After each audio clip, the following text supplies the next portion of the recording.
Today I'm just outside of Fillmore, Wisconsin, in front of the Saxonia House, a historic mid-19th century German home that's had a lot of uses over the years. Now, the Friends of Saxonia are passionate about its history, and they're working on restoring it to make it a wonderful destination once again. So let's get to work. You know, history isn't just in books or in folklore. Sometimes it's under the floorboards.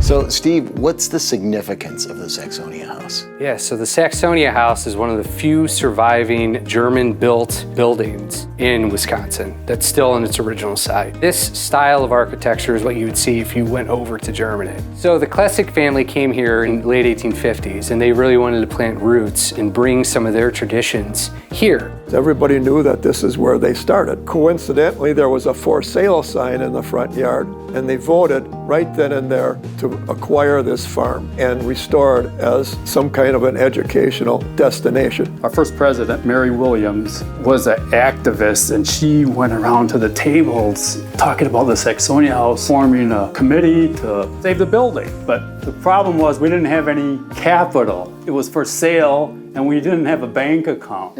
So what were you gonna do? Yep. So I thought if everybody puts in $1,000, we can buy the whole thing. But I didn't realize $1,000 is a lot of money. We could raise about half of the amount, so we could purchase 8 acres and the building here. And that's what we did. And so they started building this Fachwerkbau building then, and it completed construction in 1860. And from that point on, it's been used for a variety of different functions in the community. It's attractive for people who love history and want a hands-on experience, and this is pure history here. And to have a chance to be restoring a building that's a one-of-a-kind here in America was just great. And the rest of it's going to be a campus too. I mean, you have the beer cave. Right. What does the cave date back to? 1860-ish. Wow. Something like that. So the beer was stored down in here? Yeah, they stored the beer in here and ice as well.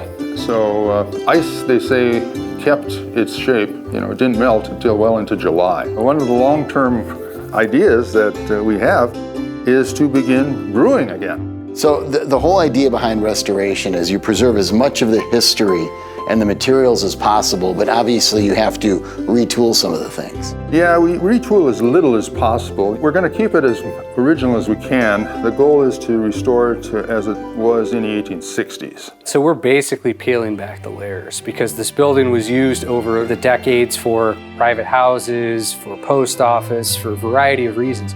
And so what happened is things change as buildings do.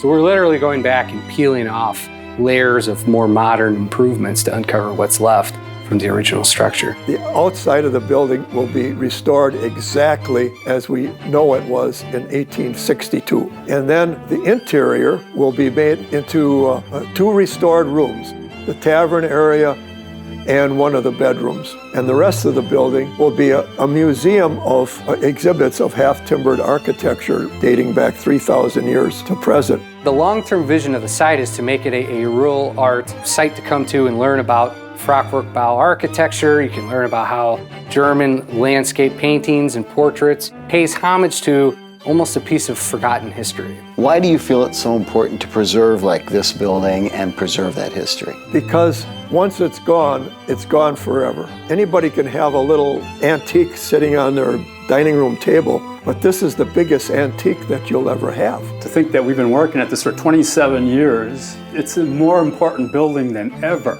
It's a frame of reference that's tangible to feel the rhythm of hundreds of years leading up to this time.